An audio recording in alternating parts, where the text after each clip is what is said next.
Good morning, everybody. Welcome to Mind Sparkle series, another edition. Every Sunday, we bring you the Mind Sparkle series. As you know, the journey of the 1,000 steps or the miles begins with the first step or the first mile. So, this Mind Sparkle series is our first step, or you can say the first mile towards career freedom and career guidance. In this Mind Sparkle series, we bring you people from all sectors of career, economy, or walks of life in which you can get expert guidance. Those guidance which you have been missing from day to day life. These are the people who have lived or gone through all the criterias or all the things that is required to become expert or a guide in that field. So you get to know from the first person account of what the career is, how to make your career, how to progress. So these are some of the aspects in which we deal with Mind Sparkle series. And always remember, there is always a light at the end of the tunnel.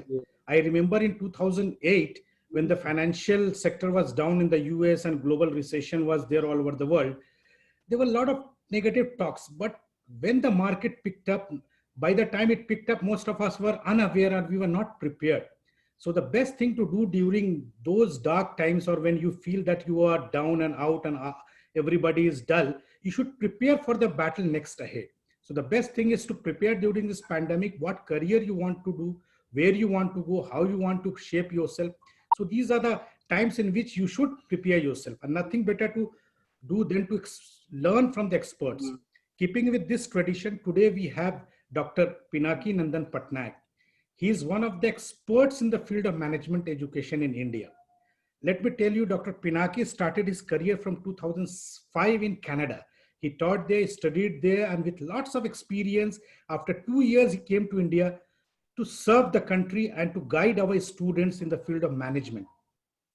He started with the lecturership in Kids College in Odisha, and he is one of the founding member of that law college. It's one of the good colleges now. From there, he went to National Law College, Odisha, and one of the founding members of National Law College, Odisha. He was a registrar there also, and OSD also, and other capacities. He built up the management institute there, which is quite thriving today. From there in 2013, he came to Nalsar, Hyderabad, the famous Nalsar. And from there onward, there's no looking back. He is one of the most prominent professor out there in the management and in the whole campus in Nalsar. He is one of the expert persons in the field of strategic management, marketing, and a host of others like strategic planning, strategic thinking, and he advises government also. Telangana government, he has been associated with incubators, how to set up startups, how to go about setting up business in the new economy. There's so many things which one has to learn from him.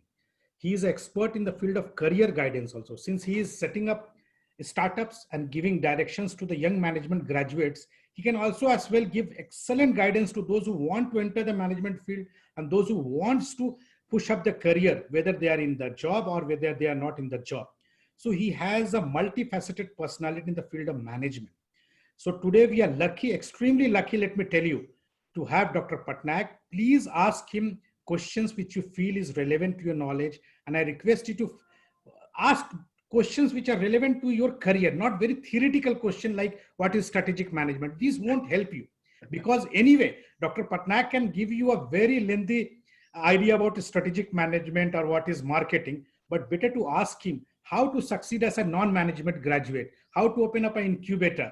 What if I have only 25,000 and I want to set up an incubator? What are the business prospects in the coming post-pandemic era? These are some of the areas where you should take guidance from a person like Dr. Patnaik. Do not miss this opportunity, I'm telling you, because after a lot of hard work, we got him and we are extremely lucky. And today I feel blessed to be talking to him. Without wasting any time, I open up the platform to Dr. Patnaik, who will start his session. After that, we'll take up the question answer. Dr. Patnaik, please welcome your session. So thank you, Shanawaz, for this exemplary, elaborate introduction of mine. I am not actually very sure if I am well deserved to have such an introduction. That said, you have now put me in a crisis, and I have to essentially manage it. I am sure all of you are reading the newspapers and you're following the news and you're very updated with what is happening in and around you. And I'm sure, apart from everything else that is going on, the world right now is facing an existential crisis. I believe as it had about 100 years ago when the Spanish flu had hit us. And let me also tell you, what did we do then is we managed it. And what are we doing now is we are trying to manage it. Eventually, I believe either through herd immunity or through vaccination, we will be able to glide over the present challenge that we are faced with. But of course, as I've already said, I've already picked up two very essential words that are relevant to you today and are going to be most relevant to you in your future. One, of course, is crisis. Believe me, friends, some of you, I'm sure Shanavaz is much more experienced than me in doing this. But crisis is a part and parcel of life, and all of us, from the time we are born until the time we graduate out of the world, we are always in a crisis. I think it pushes me forward. It pushes me to think differently, and therefore, I am not someone who dislikes a crisis. I'm someone who likes a crisis. I'm someone who faces a crisis chin up. And the second critical word that I have just told you is manage. You have to essentially pull up your socks and hit the road running when it comes to crisis. You have to be ready to take the field of battle when a crisis is in front of you. And therefore, you must structure your thoughts around management. And I must also tell you that people, all of you, all of your parents, neighbors, brothers, sisters, everyone around you, the whole 8 billion people around this world are experts at management. There is no doubting that. The only thing that differentiates a person with structured knowledge is a thought process. And that is what we will try and talk about today. I am not here to give you a lecture. Although I actually do not ever give a lecture, we always engage in discussions and debates, because management is an outcome and management is less a process than an outcome. So therefore, we engage in dialogue with our students and try and understand them better, because they are much more in sync with time. I took a very long time understanding digital, learning, but them, I mean, they helped me through, and we somehow managed to do it. Now, broadly speaking, I am going to today focus on only two aspects of management education. And that is because we are all faced with one critical question on a daily basis, I believe. Why would I actually study? My son asks me, he's 10 years, not even 10, 9.5 years old. And he asks me, Dad, why would I actually study? I mean, what is in it that I need to study? And my answer to him is going to be no different than how I'm going to talk to you today. There are only two things that I'm going to focus on. One, of course, is career growth. And under career growth, I would tell you that an MBA, Management and Business Administration, essentially opens up the space for you and paves the way forward into the corporate world. Yes, I do agree that public service is good. Public service, all of us should do, and as much as possible we should do. But we still have to live our lives on our own terms, because I believe I have just one life and I'm going to live it well. So I need a place where I can get what I want. It will challenge me into doing things which I would otherwise not do. And therefore, an MBA, as is well known, of course, now, creates a path into the corporate world. And corporates today are the largest employers. Government is right now cutting jobs and the corporates are adding jobs. It also gives you a new and better jobs. Through an MBA, you could do newer jobs. I mean, I know of people who have come out of the army who retire from the army after their short service commission, SSCs, and then they take up MBAs to become brilliant administrators. I know some of them very well, and I'm only enthralled by what they can actually do. So it opens up new opportunities, new possibilities for you. And through an MBA, there is no limit to what you can do. I mean, you can enter the corporate world in managing people if you like people, if you like being around people, if you like being with people. If you like serving people, then probably marketing is your way forward. If you like numbers, if you like mathematics, if finance is something which comes naturally to you, then finance. If you like working on the shop floor, then operations. So there's a whole gamut of things that you can actually do. And therefore, an MBA also enables you to promote yourself higher up in the corporate ladder. Better pay is something that I would never ever shy away from. I like more money coming into my bank account every month incrementally. And I'm sure everyone would do that. Everyone would like that. I would love it if my father suddenly starts giving me pocket money now, in fact, again, which has now from years stopped. Upskilling. Um, Never say die attitude is something that MBAs thrive on. So they are always looking at how to up my skill. So if I can, let's say, cook food, then how can I cook biryani? I can cook rajma chawal, but can I cook biryani? Now management will teach you how to cook biryani well, or just order from Swiggy. Cross selling, if I can do, if I can sell, then maybe I can also manage those who sell. So therefore, I'm going to do a lot of cross skilling also. Wherein if if I'm a marketing person, I would want to do more of HR or of finance or of operations. Now in today's world, multi-skilling is a key notion that all of you must remember. The more capable you are, the more wanted you are. Sometimes because we do not do stuff, and I'm sure all of your parents would have and teachers would have told you thousands of times, practice, practice, practice, because practice makes us perfect. So reskill yourself.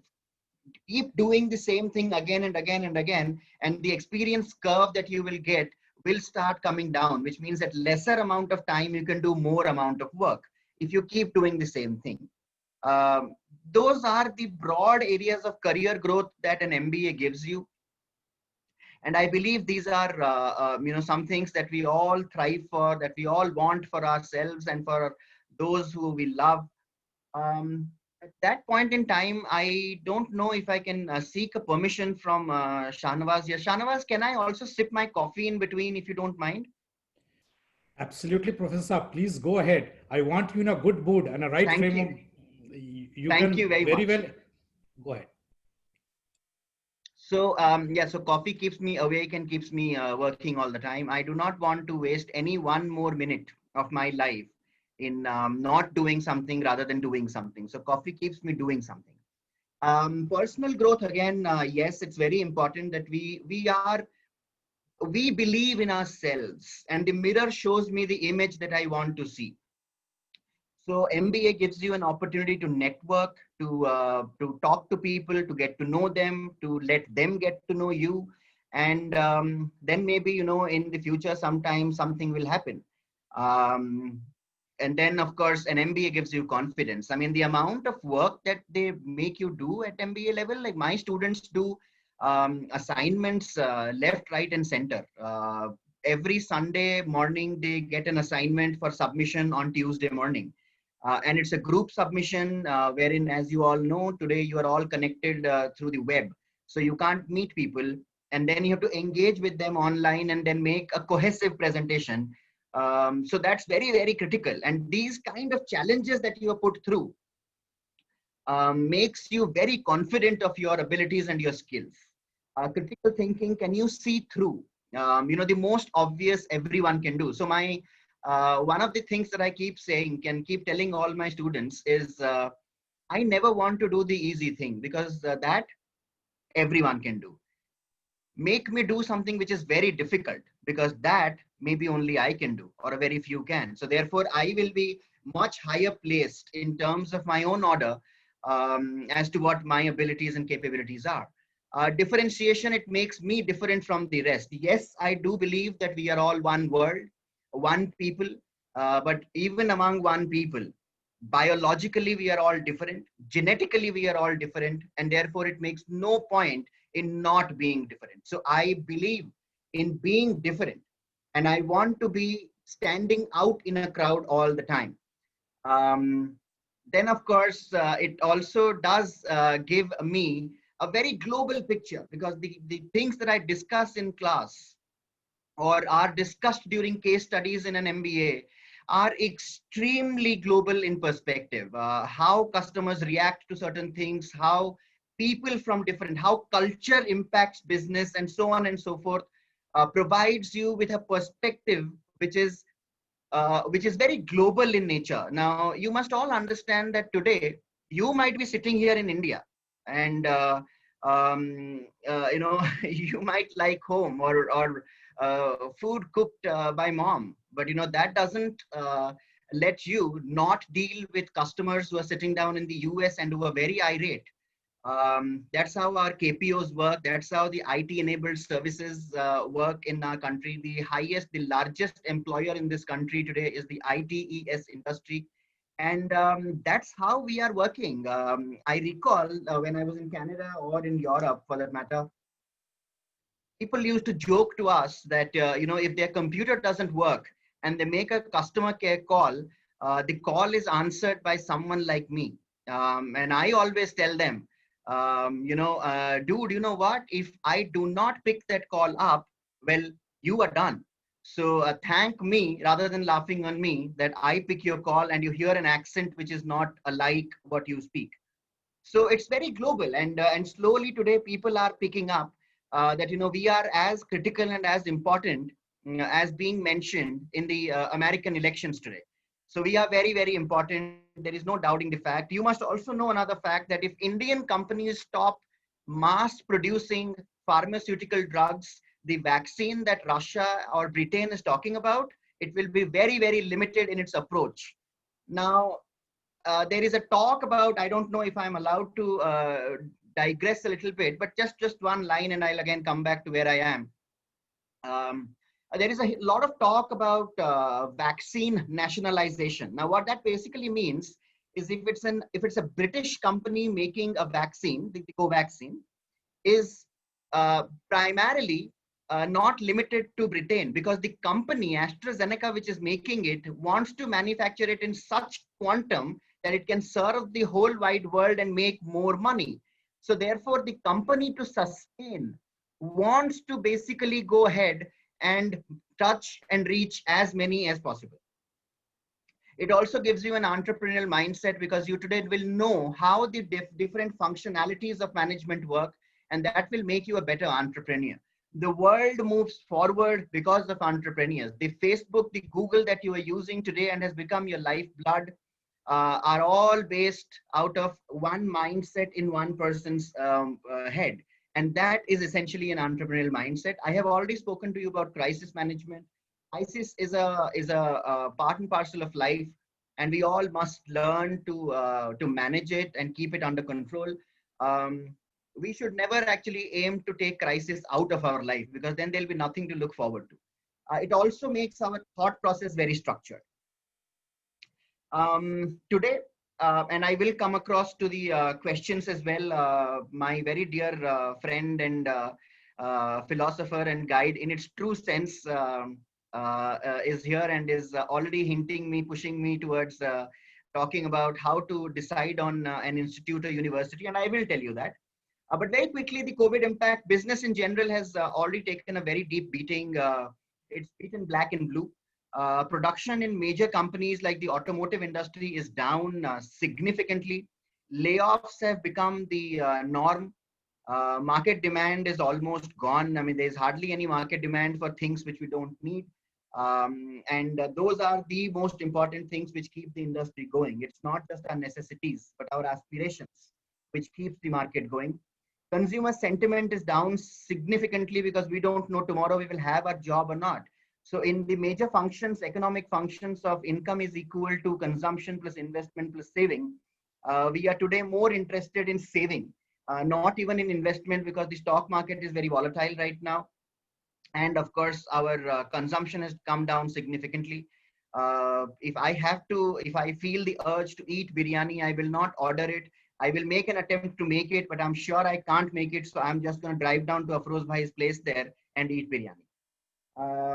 Supply is hit because we are presently in a lockdown. We are now opening up. Of course, the central government has already said that we cannot put a stop on goods that are being transferred from interstate transfer. Interstate transport is now open, but previously supply lines were hit, so there was no supply. Now that gives rise to an inflation as well. The geopolitical sensitivities are also running very high. We are having a border skirmish with China, which is the largest manufacturer of consumer goods. And if that continues, then either we make our own things or we start buying, highly priced things from Americans or the Europeans. Chinese were actually giving us goods and products at far lower cost because of the cost at which they could produce their things. Lockdown has had a very serious impact on ancillary businesses. I'm sure all of you have read many small shop owners or the eateries or the eat outs, which were placed around universities, are now on the verge of closing. They can't really, because there's no flow of consumers and they keep working on credit cycles. So they are also facing problem. Unavailability of labor. Labor has now gone home. And many of them don't want to return to the places that they were serving before.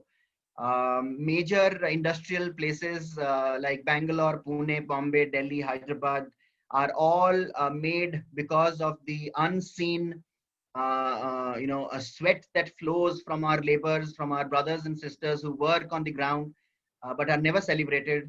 They have now gone home and we do feel the pinch now. Of course, the entrepreneurial spirit is now a little bit high. We are still hoping that we can do things. I have been watching out for the kind of entrepreneurial output that Hyderabad is producing during these difficult times, and it's something to take note of. I am thrilled actually to be alive at such a time in the history of our existence. Yes, times are difficult. What to do? Well, MBA to the rescue. I'm sure my friends before me have spoken to you about different career options, but I am going to tell you something which is going to bring in the moolah, the money. It prepares us to deal with crisis, and therefore an MBA basically puts you in a crisis.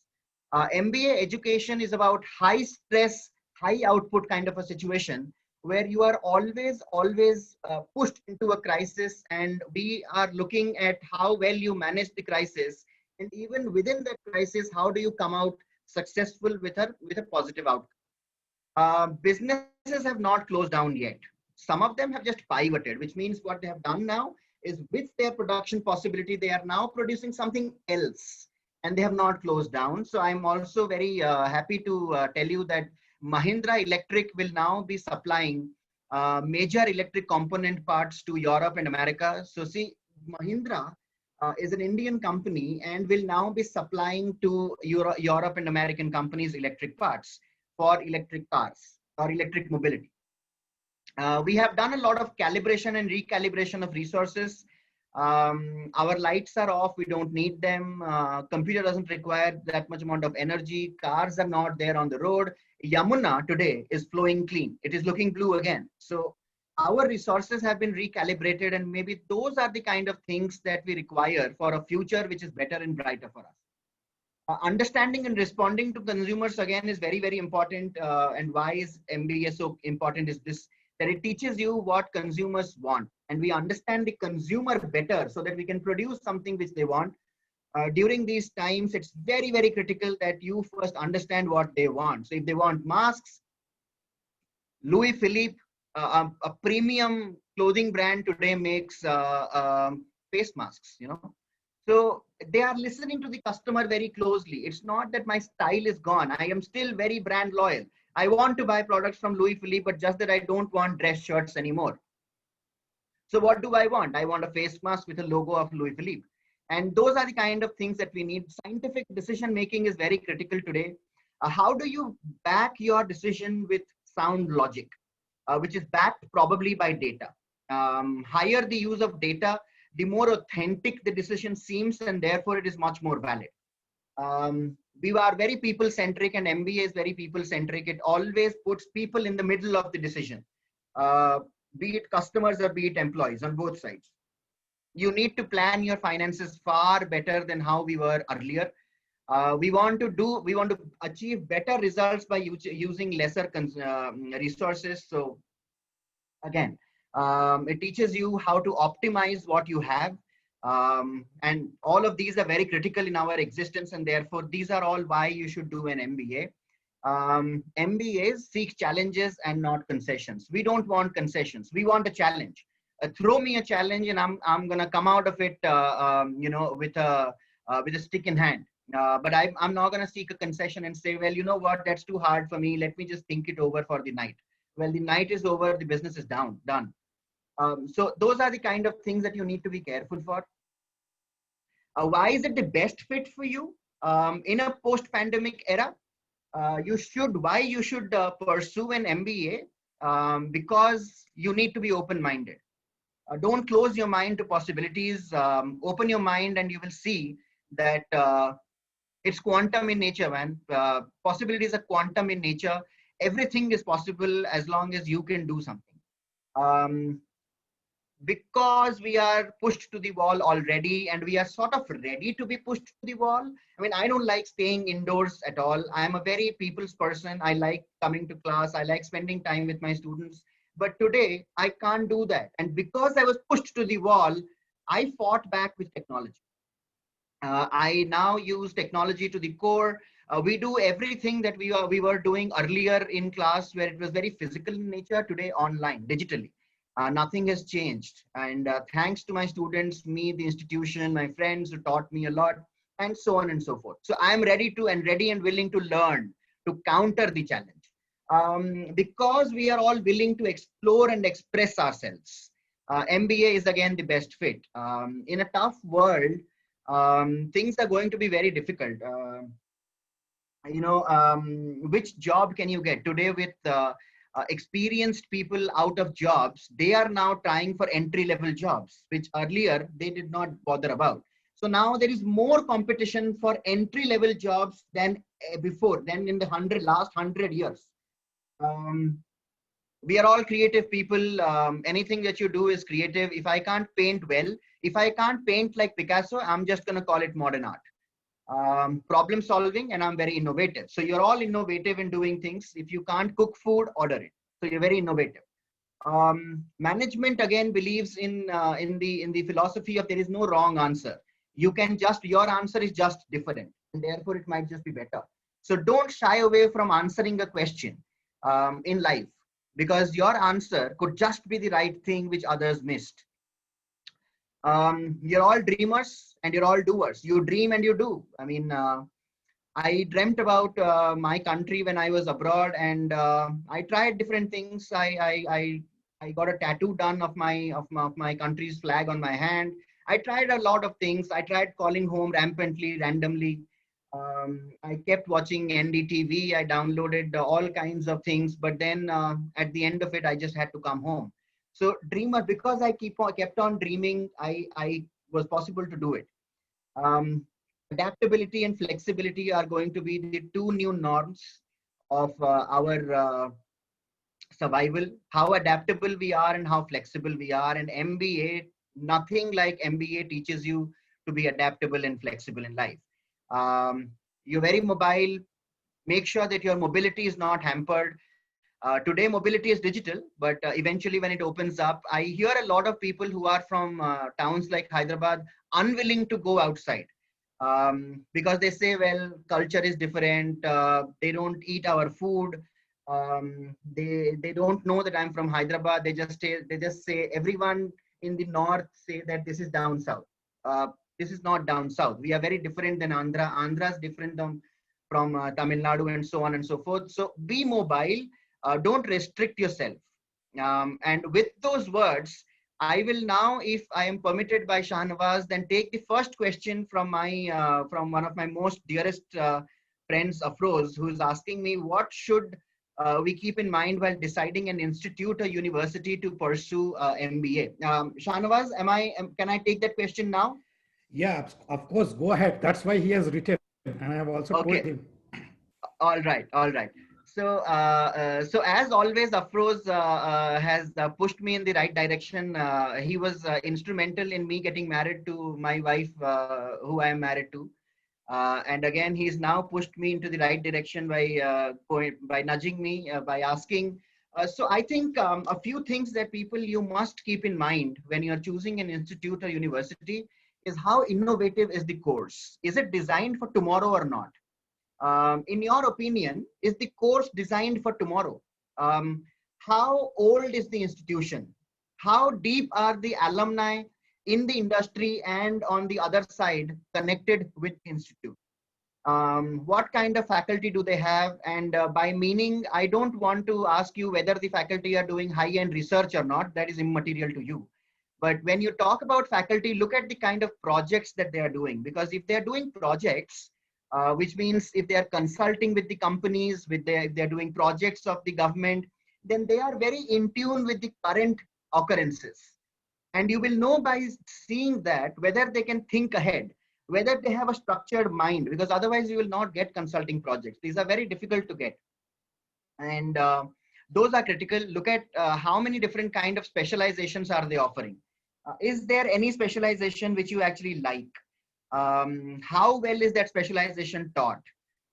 Talk to present students about their experiences of in-class delivery.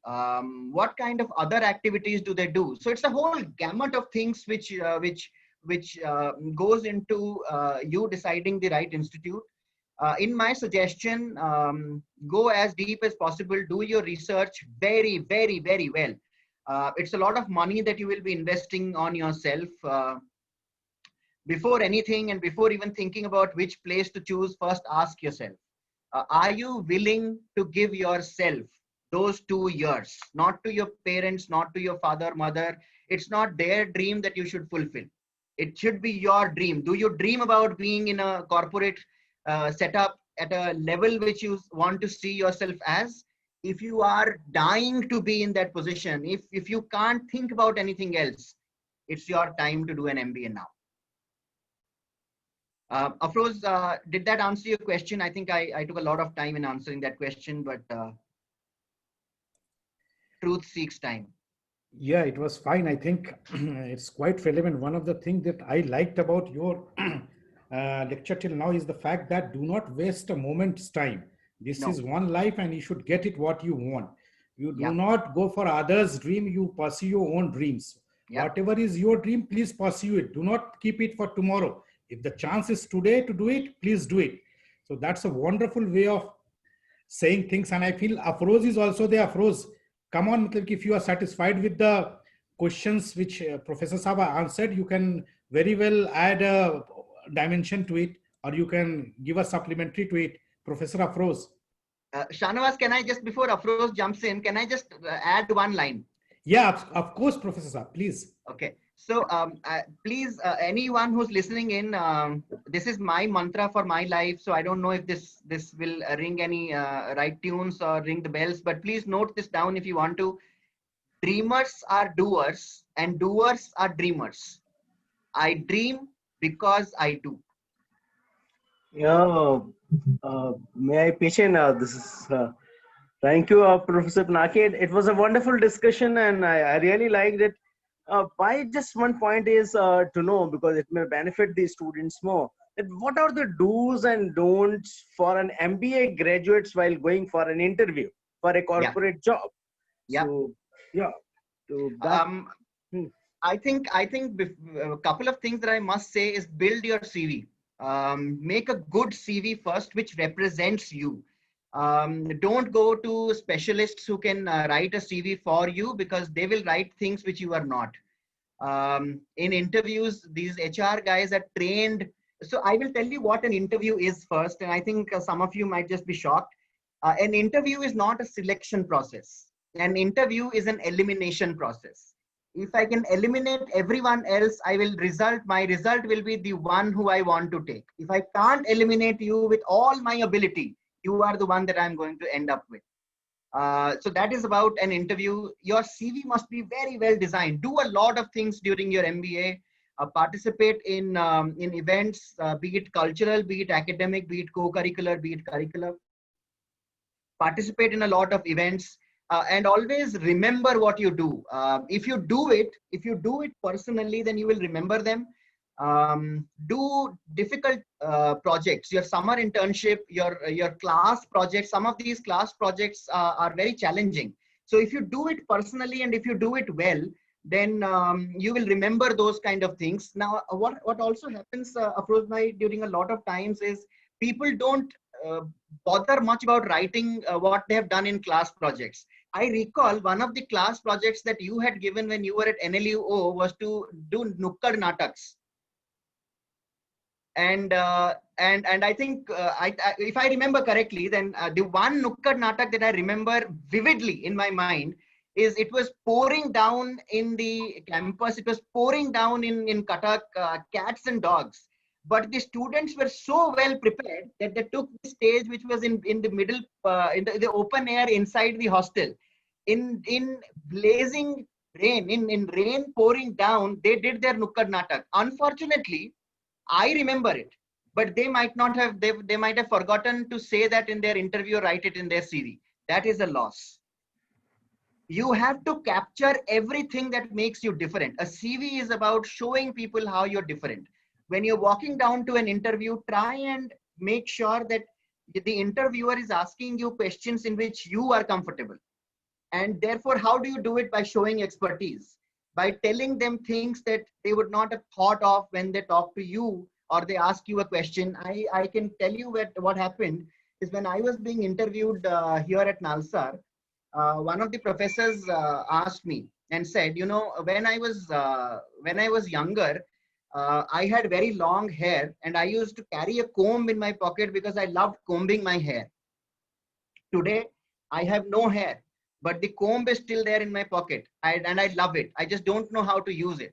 What should I do? And I told him, well, use it to scratch your back. So you have to be very impromptu. You have to know your stuff. You have to read a lot, get as much knowledge as possible, read about the company that you're going to get interviewed at. That's very critical. If you don't know them, it tells them that you really don't care. And that's not good. If you have not done something, don't write it in the CV. And there is no shame in saying that I do not know as an answer to a question that they have. There is absolutely no shame in saying that I don't know. Be true to yourself, be true to them. Be it in your CV, don't do CV,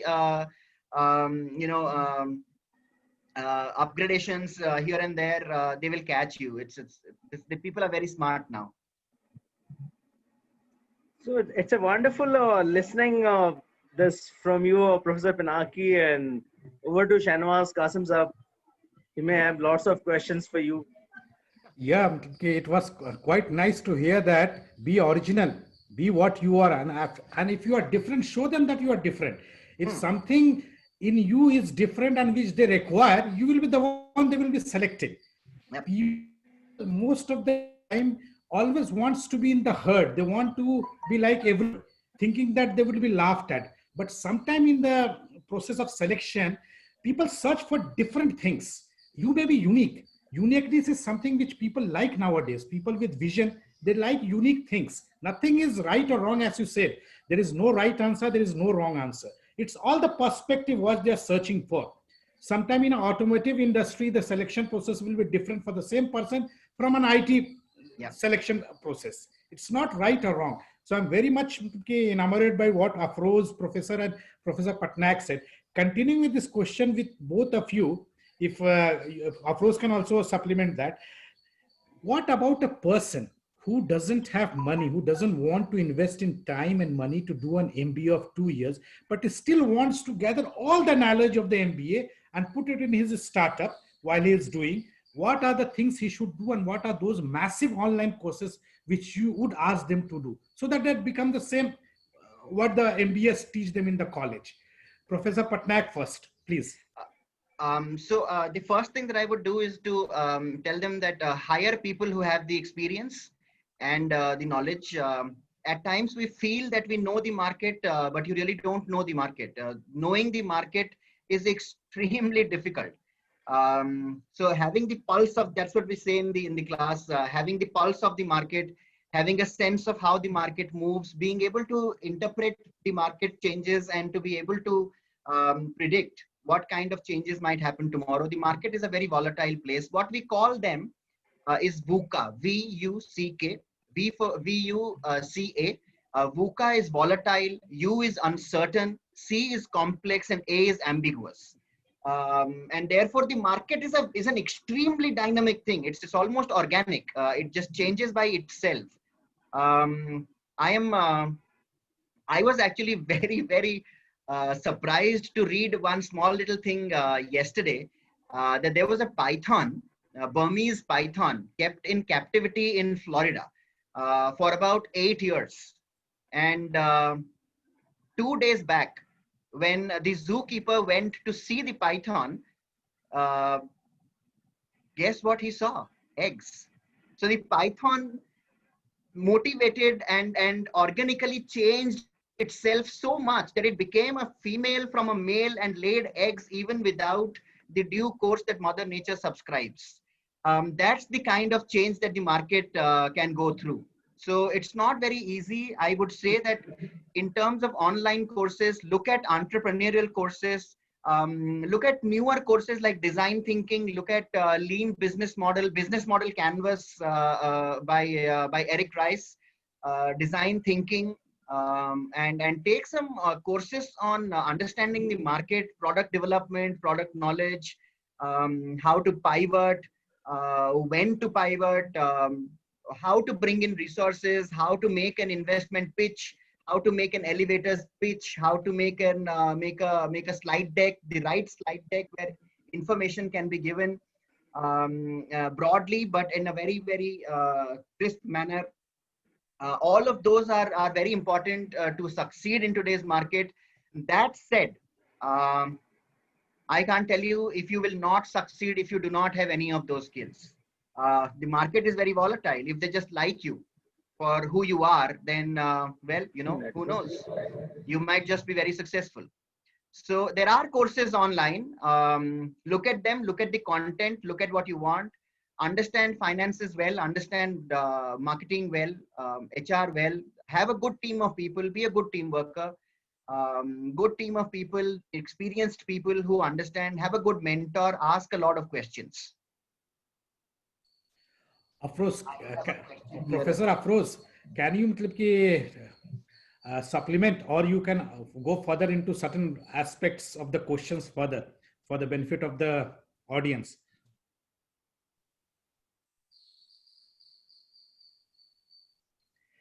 Okay, I think we have lost connection with Professor Afroz. I will continue with this. I would like to ask you, Professor Patnaik, what about the future of online MBAs? Like now in pandemic, most of the big universities are also offering online courses by force or by design or whatever you call it.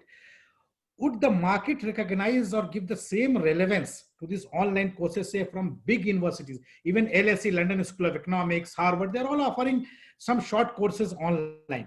What is the market reaction to this post-pandemic? After this, you can also take up this thing, questions. Professor Patnaik. So I think India has a little too many, the population that India has it's not only its dividend, but also its deterrent. We have a huge population, and this population goes to physical classes and registers at places and does full-time courses. As well as there are now newer offerings which are also available. Now, corporates and companies do not look at recognition. So they don't really care whether you have AICTE approved MBA or UGC approved university, or you are AIU or all of those. The companies do not care. Companies want to see whether you can contribute positively if chosen. I also believe that short duration courses are not for fresh graduates. Short duration courses are for people from the industry who want to upskill, reskill, or cross-skill. And they can get incremental changes in their pay structures or maybe increase their mobility within the company. full-time online MBAs again are most suitable for people who are in the industry rather than fresh graduates. Eventually, maybe when we turn around and when we say after a few years, maybe when we will have that same kind of industry response, only then this answer could probably be given as to if there is any real-time gain for fresh graduates who have no MBA or something, and then to take online courses. I still don't see high relevance of online courses in a competitive world that we are in today, in the country, in India. Afroz, would you supplement it or anything further? Yeah, that's it's a fine answer because many people unconventional answer. In fact, uh, I have just one thing that, for example, if you are an employer, what are the things you will look at me before employing? Second, that if you have employed me, that what are the things I should be doing in the company while looking at my career progress? So both the things, that as an employer perspective and the employee's perspective for the career growth. So what kind of advices will you give and the input from you? Yeah.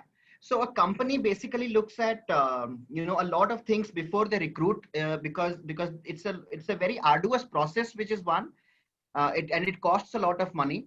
And second, of course, is they also train you in specifics which are relevant to their own functioning, their own company. So therefore, a lot of time and money goes into curating one employee in any company. So they really don't want to let you go.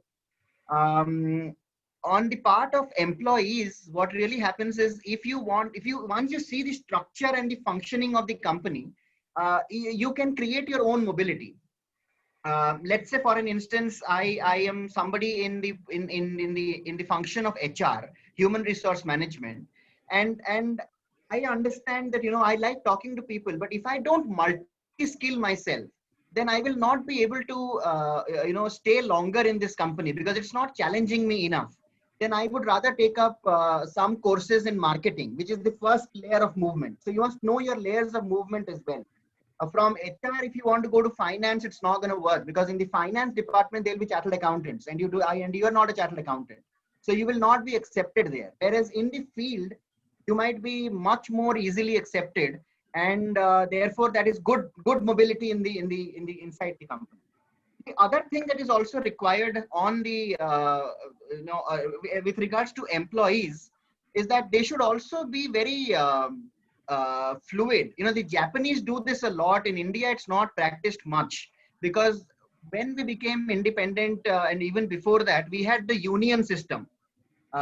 We had a labor union system where they were all unionized, and therefore the work was very, very certain.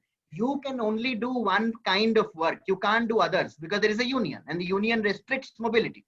Whereas in Japan, they had a system of mentorship wherein each employee, for the period that they work, they keep moving from one function to the other. So each individual in a Japanese company knows human resource management, finance, marketing, sales, operations, everything.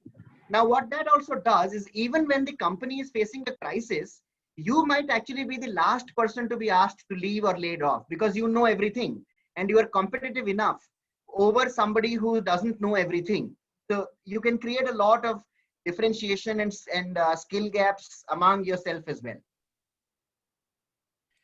It's a pleasure listening you, Pinaki, and your answer lies that skilling and cross skilling and reskilling and how to deal with the competitive characters of the recent market. But you are seeing that the way the companies are laying off their employees, and there are more MBAs than the availability of the jobs in the market. So how to go about it? Because there are the demand and supply rules you just spoke on. Yeah. And there are thousands of the people aspiring for the same job. Yeah. And at the same time, the economic slowdown has created a pressure on the companies to lay off their employees. How to deal with this coming challenges, or this ongoing challenge? How to deal with that? So the first thing that I would say is what Afroz Bhai has just asked is a concept in management called the stakeholders dilemma. Everyone is a stakeholder in a company, be it the owner, be it the employer, or the employee, or the customers, or the government. All of them are stakeholders. And in that stakeholder, you will have a dilemma. If you overproduce, then the price will come down, which will lead to more demand, leading to more inflation. So you will always limit your supply first, the supply, controlling the supply lines. India is a huge country with a lot of people. Now, there is no denying the fact. We can't shy away from the fact, and neither can we actually create buffer zones between nations where we can just say that for X number of years, X number of people will be put in holding zones. That can't be done. My suggestion would be that we should be very, very competitive. You have to do things differently from everyone else. It's a very competitive world. It's not that jobs are not here. Hiring is still here. There is lateral hiring as well, because a lot of people from one company will move to the other. So there is lateral hiring as well. Referential hiring is also very critical. I don't know how many people are listening in here today, but please spend some time on LinkedIn. Connect with people, because you never know what that one connection might lead you to, might help you achieve. So please spend time on LinkedIn, get to know people, show them that you're concerned, talk to them. When I say talk to them, doesn't mean that you start calling them or sending texts. Just write on, read what they're saying, and then write on their response sheets, what you feel about what they have written. That shows that you are reading, you are concerned, and you're not lying. Just don't write whatever. Thank you. Bye-bye. Good luck. No, those are not working now. Today, when companies are hiring, they are doing something called a social media audit as well. So you have to be very conscious on what you write about yourself on the social media. I will again take Afroz Bhai back to our days at KIT Law School, and make him recall one of the examples that Professor Mustafa, who was the director of KIT Law School then and now the Vice Chancellor at Nalsar, gave this one example of something called the dog poo girl. This case is in South Korea, where a small girl was taking her dog on a bus, and the dog, well, because doesn't understand that humans somehow have a very conservative way of looking at things, attended to Mother Nature's call inside the bus. Someone else made a small little, took a picture and wrote this: dog poo girl cannot handle her dog at public places. Posted it on the internet. It went viral, and the girl essentially ended up having severe depression. So be very conscious of what you're writing on your social media, be it Instagram, Facebook, and at LinkedIn.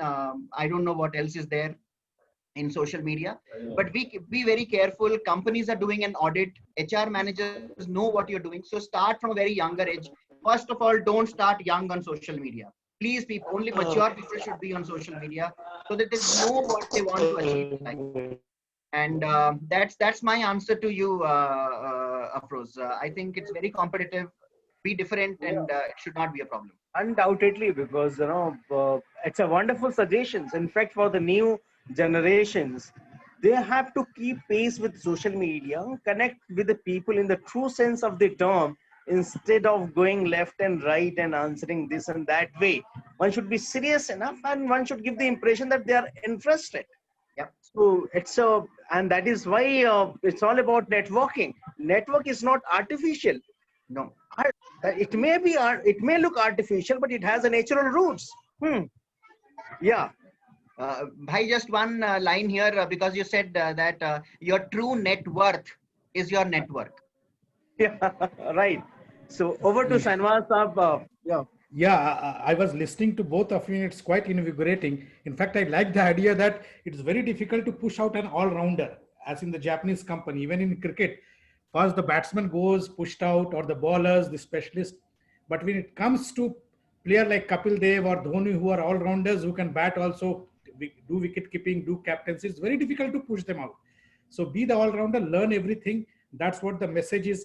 So there's one question from a gentleman called Abbas, who wants to know whether it is right for a person to first pursue his bachelor's then do job, and then do MBA or masters. It's like doing the work first and doing MBA. It's a larger question you can answer, Professor Patnaik. Afroz, be ahead. You can also be asked some certain questions related to that. You should ask him surprise questions. All right. So Abbas, I think you have hit the nail on the head.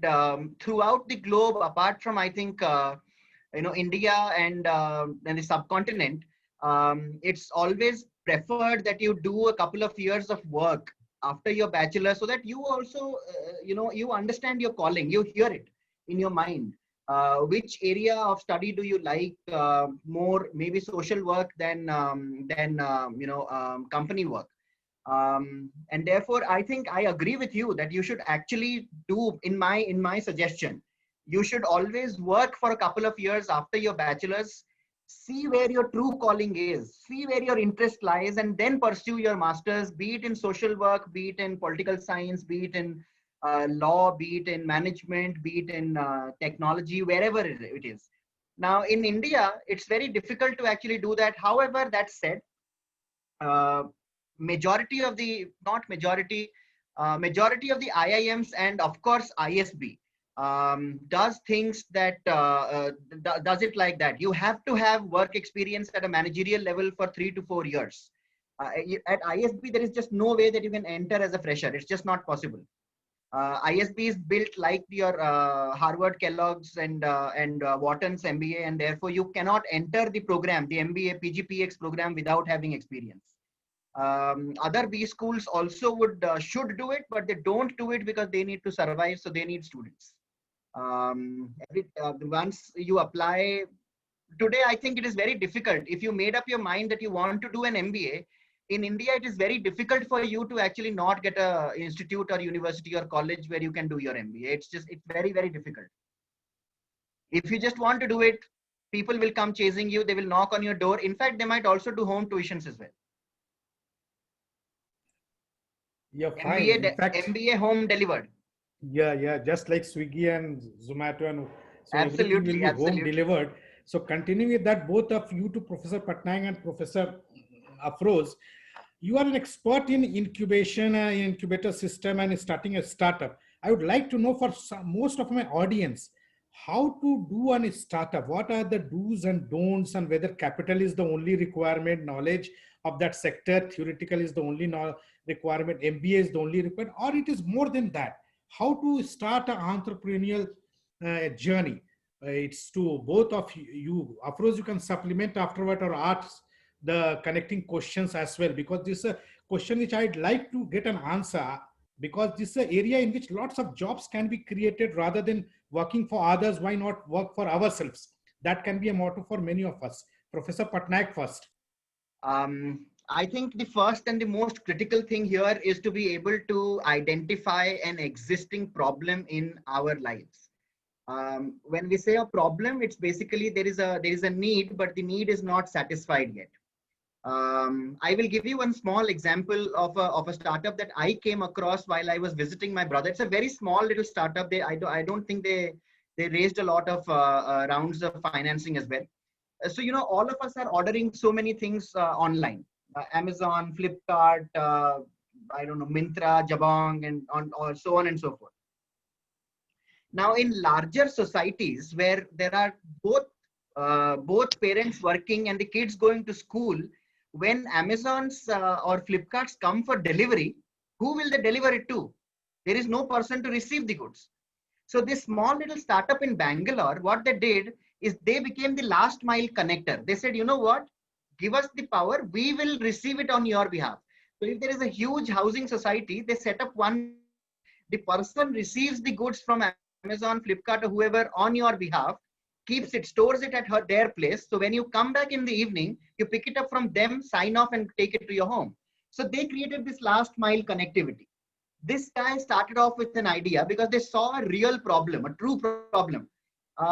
Sometimes this is the origin of a startup. Identification of a true real problem that people face. If there are enough number of people facing the same problem, you have a startup right there in your hand. You don't need money, you need an idea and the proper mindset to be able to sort it out. and your business is up, you don't need money for a startup. Hey, Hello? Ma. Hi. Yeah, somebody. Yep. No, I absolutely agree, because if you are able to identify the problems, and the second one is, if you are of a creative mind, if you are and you are able to imagine the new ways to deal with that problems, right away, that the you are the entrepreneur, you are the man who come up with these startups. So idea is all about, if you are a creative enough, if you are imaginative enough, and if you are a solution oriented, you will always be able to deal with the problems, or you will always be able to deal with the create resources. There was one question I was reading, that how to be different. And Yeah. yeah, Ijaz. so idea is, you must reflect on, because you are a man of who creates business leaders, who create different people. So I please. think Ijaz, I think, asked me that question. So that is the question, the $1 billion question. If I can answer, I must actually get $1 billion. Trump is spending everything on elections, but he can keep that aside for me. How to be different, and how can you know that we are different people? I am on the way. I think I should be able to get a response from a very high-end publisher. Uh, I have written a paper on something called a career canvas that we do here at the DOMS Nalsar, on how to map your career path and to be able to identify how you are different. What is different about you? I will tell you something to start with. When I was born and I started listening in and understanding stuff, my mother always used to tell me that I look like Dilip Kumar. Dilip Saab, I think my father and mother both are big time fans of Dilip Kumar. And she used to always tell me, my mother used to tell me that, I look like Dilip Kumar. So in my mind, I had that, connotation that I look like Dilip Kumar, so the world is at my feet. I have nothing to worry about. And then in grade sixth and seventh, when you start understanding yourself and you start understanding the realities of the other gender, you start realizing that, oh, that's fun. I mean, I would also be like to be the person of interest for someone else. And then I started approaching someone, and the first person that I approached looked at me and said, "Chehra dekha hai kabhi mirror mein?" And that was the day I realized that my mom, for all of these days, had lied to me. I have nothing in similar to Dilip Kumar, and I definitely do not look like Dilip Kumar. So I think realizing what you are within is very critical. There are ways of knowing it. Psychologically, you could do some tests, Spiro-B or tests or something like that, which tells you about your psychological mindset. How can you be different by doing different things? Don't shy away from challenges. Majority of the times we just say mathematics hota hi nahi hai. हमसे तो mathematics नहीं होता. वो mathematics आपसे इसीलिए नहीं हो रहा भैया, because we are not spending enough time on it. We give up. Don't give up. Leave that portion of life away. Do not ever give up. If you stick to a problem long enough, you will find either A, an answer, or B, a different problem. Both are important. So to be different, stay with the problem. Do not give up. Giving up is not a solution. Giving up is just not an option either. And that's your way of being different. A lot of people give up. Don't give up. First way of being different. Beautiful. Really, really impressed. But I know you are very happy that I realized I don't look like Dilip Kumar. In fact, a very well answered. It's an impromptu answer, and I feel it is a most difficult question to answer. How to be different? In fact, you don't need to be artificially different. Naturally, you can be different. There are so many things in you which you don't yourself doesn't know. In fact, both of you, both professors. In fact, I have just got a feeling that I should start a startup by listening to Professor Patnaik. You know what happens? The greatest problem for me is that whenever Amazon wants to deliver something for me, I have to explain him how to reach my house. It is so inside that every time I have to spend 5 minutes, and that too in pure Telugu, to make him understand how to reach my home. And that has become a tortuous process. I So why know. not start a startup? So that can also be a answer to your way. Things which solves your problem has great potential in life. It can be Yes. the smallest of the thing. And I really appreciate the way you have told the audience. They should always remember in all their life. Professor Afroz, please supplement. In fact, I'm thinking about my startup. You can go ahead. Ask questions from Professor Patnaik. Oh, no, that's this is what the way to deal with, because in the beginning itself, Professor Pinaki said that I'm not going to lecture. I'm just going to discuss with you. All right. Um, the point is, I just I was having some ideas here how to deal with certain situations which is coming up now, that I should be focusing more on managerial academics, or I should be going with the notion of profit, going with the companies, or I should be looking at myself as an entrepreneur. Hmm. So, what would be the best way to go with? Because should I be introspecting more, or there are some other ways to look at some strategies you will be suggesting to us? I think, Afroz bhai, the first thing to say there is nations are built by entrepreneurs. Hmm. If we want to contribute substantially and significantly to the building of this country, we have to become entrepreneurs. Entrepreneurial thinking is not. I'm so sorry. I just read somebody say that my parents never lied to me, but they just loved Dilip Kumar, so they strongly wanted to see Dilip Kumar in you. I think, and you're right. I mean, they just could not. I think they just made it up. They couldn't find Dilip Kumar in me. My father looks a little like him, though. Afroz Bhai has seen him quite some time, so he looks a little bit like him. Very young at heart and very charming as well. Yeah, I think nations are built by entrepreneurs, and entrepreneurial thinking is about always being able to link a problem to a solution. And if we can keep doing that, I think you will be successful in almost everything that you try, be it academics, be it studies, be it work, be it in life. You'll always be able to succeed. The only other thing that I think I can actually tell you here is that it's not always. Don't live for tomorrow. Always live for today, now. And if now you're happy in doing whatever you are doing, your now will decide and define your next moment, your tomorrow. So live your time today. Be be as good as you can to your employers. I have seen some companies not cut salaries or their layoffs as well. So there are examples from both sides. Um, some things will be successful, some things will not. I'll give you one example. Today, I'm sure majority of you probably know about Elon Musk and Tesla, the electric car, right? Um, there was a company called Reva, a Bangalore startup in the late 1990s, which had imagined electric cars, small, just fit for India, small, good electric cars. That company could not succeed. Mahindra took it over. It has now become Mahindra E2O. That company also did not succeed because you don't see electric cars in India. We are. That does not mean that the idea is wrong. If you stick on, if you stay with it for some time, it will probably arrive. You'll probably arrive at the right outcome. Um, I don't know what can help a nation in its future because it's way too ahead of me. I don't want to jump the gun. Lot of things can happen. Maybe this pandemic will never go away, and maybe we will become people who are stuck in their houses. Maybe we will evolve into people who have bigger eyes and bigger head and no need for legs. I don't know. I mean, it's evolution. Yeah. All right.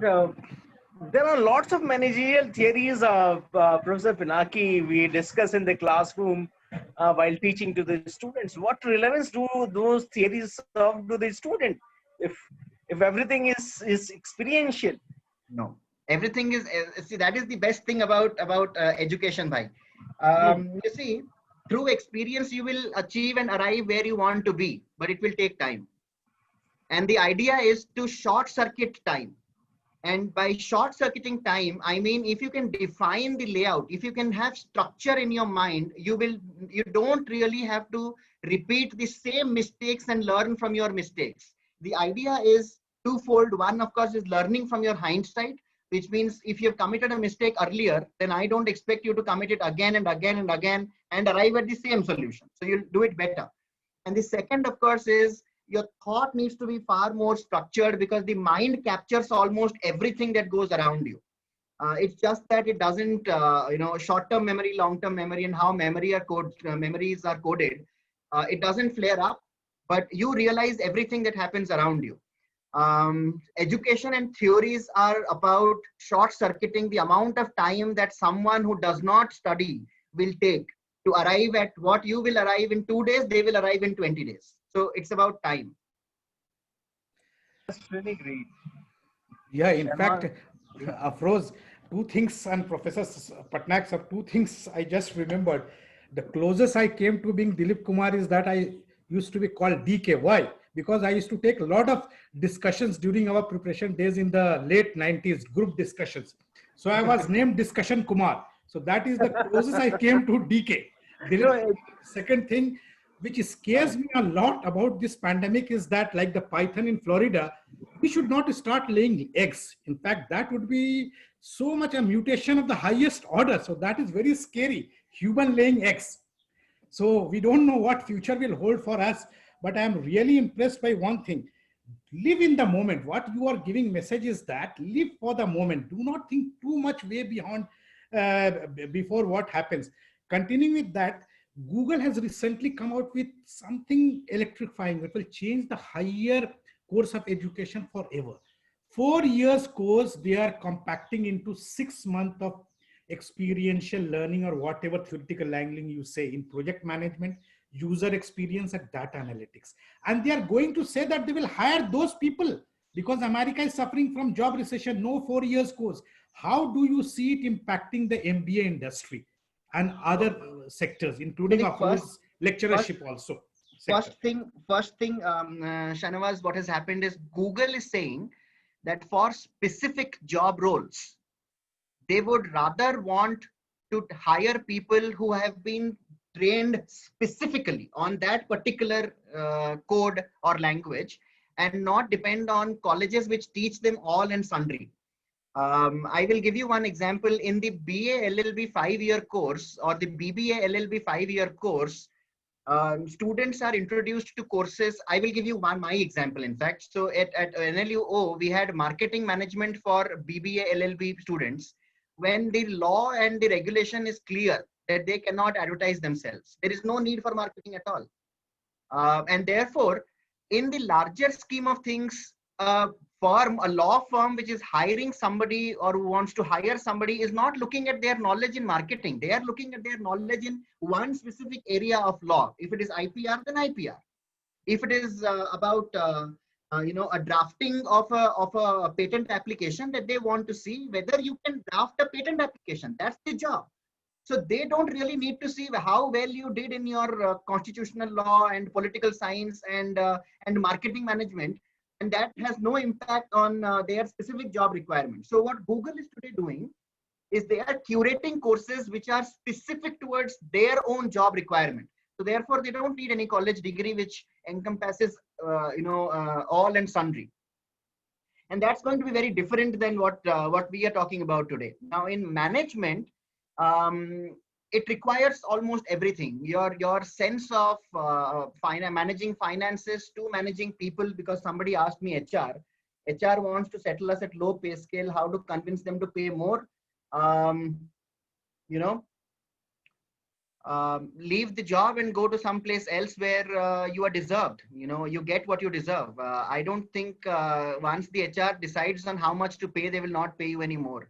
Sometimes they actually do have band of scale where they can pay you, so they can't pay you more.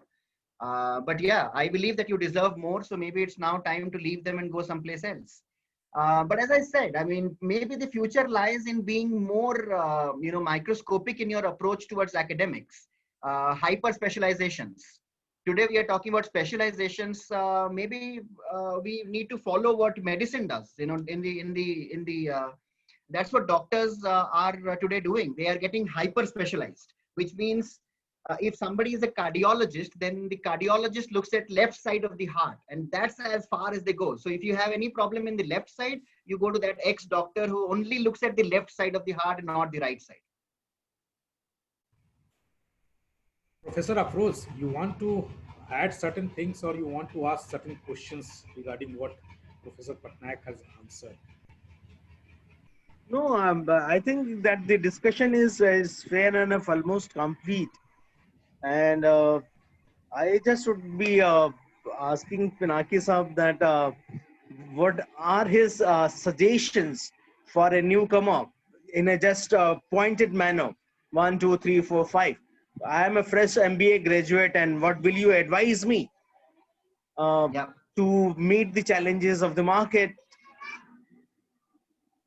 So this is something that I have learned through practice, and I'm sure probably at other places also the same thing applies. But be well and truly interested in what the company does. Spend more time. You should be the last guy to leave and the first guy to come in, and therefore it shows that you have interest.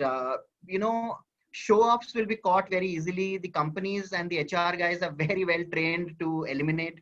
They will find out. So be genuinely interested in the company, understand what they are doing, push yourself, set yourself own targets and achieve them. Don't wait for the company to do something. In fact, overachieving is far better than underachieving. If the company says sell 5 items, try and sell 7. Your target should be 7. If you can do that continuously, they will know that you are very, very good in comparison to who else is there in your field. So you have to show genuine interest, learn and continuously learn. Ask a lot of questions about relevant stuff. How do I remember Afroz Bhai and me used to have, and Yogesh, another friend of ours, we used to always have discussions about how we took today's class and what did we do today and how can I do better tomorrow. Afroz Bhai, I remember, there was a time when we were designing the prospectus for KIT Law School. And this one guy just, I don't know, I think he had taken offense of something that we said or something, but he just did not give us any time at all.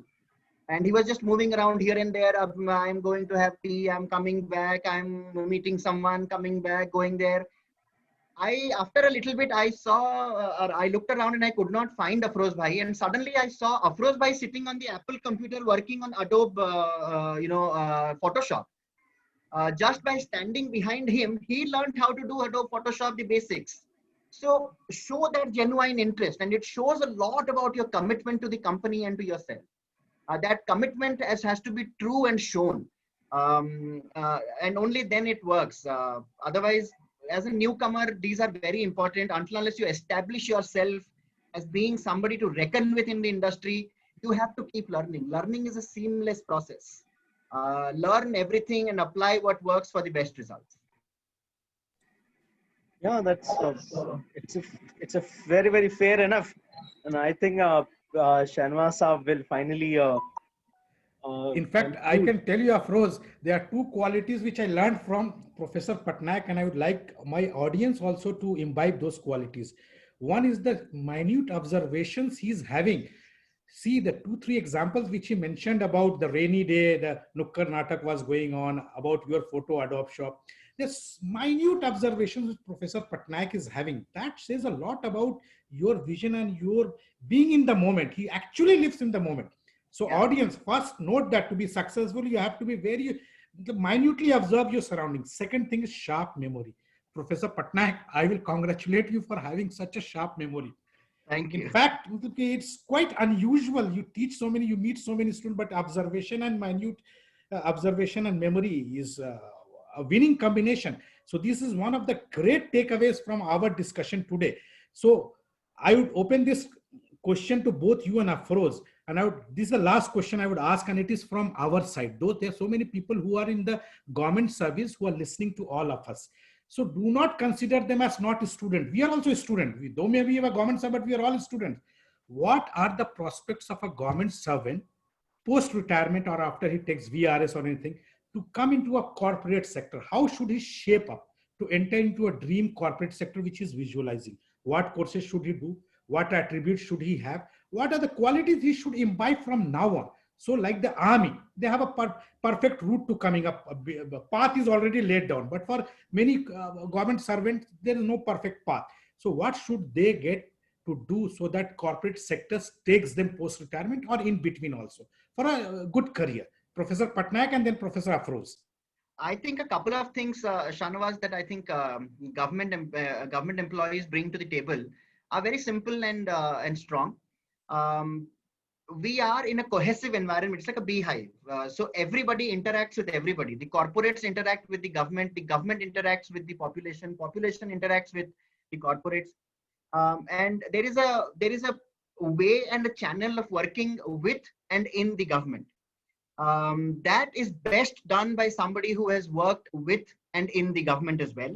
So you bring in the most relevant and the most important liaison part, and also structuring. Corporates, unlike government, don't have the structured flow of decision. They are empowered to take decision randomly and rampantly, so they just take decisions. Now, whereas in the government, any decision to be taken has to be backed by a lot of relevant analysis and opinion. That I think are two very critical things that government people bring into the corporate world. To be trained, I think one is to be trained in not doing everything as you did. The pace of work has to be changed. Corporates believe in fast. The speed of work is very different in corporates than at the government. I'm sure if I say Tripathi Sahab, then Afroz Bhai might have a smile on his face now. I can see him smiling. We have had a very good and very challenging experiences of working with government people who come and join the corporate world. They find it very difficult because it has become a way of life for them to be able to do certain work. So pace of work, I think, is very critical. Government people also have an eye for detail.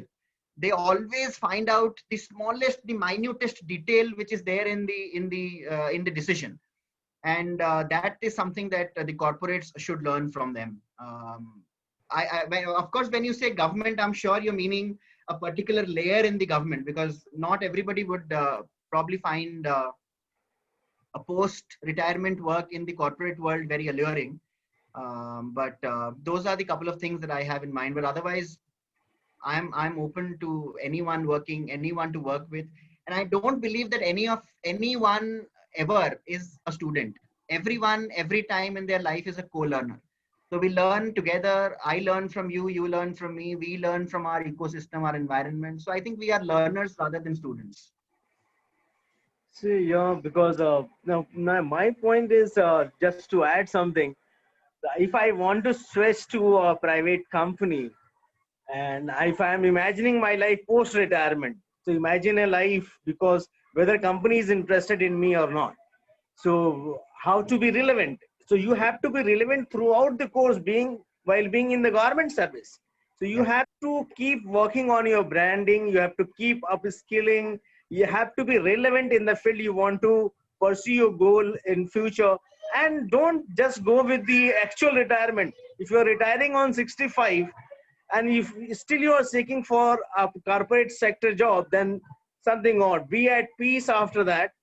Rather, you should go with your own startups. If you are interested to switch to the job, then take early voluntary retirement and pursue your interest, pursue your passions. And for that, you have to, because what Pinaki has just said, that you have to keep yourself relevant. You have to keep your domain knowledge very, very pointed. You have to be in debate and discussions throughout, so that the people will have an eye on you, that you are relevant for them. So branding is important. Networking is important. We should keep doing on. And this is what my take on this point. Thank you. A very strong, bhai, I also believe a very strong network, visible network. Is very important. Really, because if otherwise you add no value. No way. Because if you cannot be able to brand yourself, you are not having a networking skill. Yeah, in fact, it has been quite a revelation talking to both of you. I still become just like the audience. In fact, I was listening to whatever Professor Pinaki and Professor Afroz Alam were discussing in between them. So many learning points, so many takeaways. But the best thing which I can tell you, live in the moment. If you live in the moment, you upgrade yourself. You look around your surrounding, you feel that if you're not outdated. Look, I will tell you how time changes. You have to update yourself. Somebody was telling me yesterday that in March, somebody came with mask in the meeting. He was told to go out because it's looking so odd. You cannot come with mask. Those two people were maybe visionary who came out with mask in the meeting, probably in February last or February 1st. I don't exact the. Now today, if somebody is without a mask, he will be asked to go out of the meeting. See, within 4 or 5 months, how things changes. The concept of life changes, the concept of a perspective changes. So it's all about living in the moment. You cannot reflect back in February and say, look, I was not wearing mask. Why should I wear mask now? So things are changing. Let us live in the moment, update ourselves. And if you are updating yourself, you would like to meet people, updated people like Professor Patnaik, Professor Afroz. These are the people whom people will love to listen because they're updated. It's not about only personality, it's about the version. Why so many mobile? Google also has to come out with 11 version of Android or iOS, constantly updating themselves to meet the requirement expectations of the people. Wonderful session. And before I end up, my usual tradition is that I ask crisp message for my audience from Professor Patnaik. Please, one liner which can make them never forget in their life, and that can be a mantra for their success. Professor Patnaik, for my audience. Thank you very much, Shanavaz. I think I don't want to say anything very cliched, so I'll tell you what I believe in truly, and I follow it. Close your eyes and dream. When you open them, do not close them again till you achieve what you have dreamt for. Yeah, very, very well said. In fact, I remember one of the couplet of Irfan Siddiqui. Afroz must also be knowing this, a very famous couplet. Irfan Siddiqui Saab was a poet from Lucknow, one of the great poet in modern India. Probably we have not heard about, a great poet. He wrote a couplet, उठो जागो शबे ताब देखने के लिए, उठो जागो शबे ताब देखने के लिए, कि नींद शर्त नहीं है ख्वाब देखने के लिए. You don't need to sleep to dream. You can just close your eyes and dream, like you are saying. Such a wonderful message, Professor Patnaik. We are really indebted to you. And Professor Afroz Alam, he is like my brother. He is always there to support me intellectually. And he came without invitation. He knew that today's session is going to be too much intellectual. And he added a flavor to it. Really one of the best of the sessions. And I think the audience also enjoyed, and they will carry it their life. In fact, those who have missed, it will be put on the YouTube. Please go through it. It will shape your career. It will shape your career whether you want to go to management or anywhere else. But the discussion which we had today, it's a game changer. I'm telling you, it will reorient your mind towards taking the lesson in post-pandemic world, how to approach the post-pandemic world.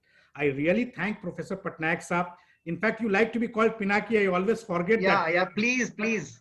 But our system is such that we always go by the surname, and government, we always go by whatever the path has been led for us. So Professor Pinaki, I thank you from Mind Sparkle series and personally for giving us this opportunity to hear you live, and it is wonderful. Professor Afroz, the less said, the better. You are like a brother, intellectually so sound to add anything which we discuss. And I really thank you for your time and dedication. And I think that I should thank also Professor Yogesh for setting this space. Such a lovely discussion we had on Sunday, and I forgot I should have texted Yogesh also and requested him to come for at least 5 minutes. But remember, we will have a panel discussion with Professor Yogesh, Professor Pinaki, and Professor Afroz Alam, maybe in the coming month. So best of luck to all of you. Stay safe, stay blessed, and a lot of love from my side. Thank you all, and thank you everybody. Thank you. Thank you, Shanawaz. Thank you, Afroz bhai. Thank you, everyone. I think I'm seeing so many people. Thank you very much, people. Thank you very much for listening in on a Sunday noon, of course.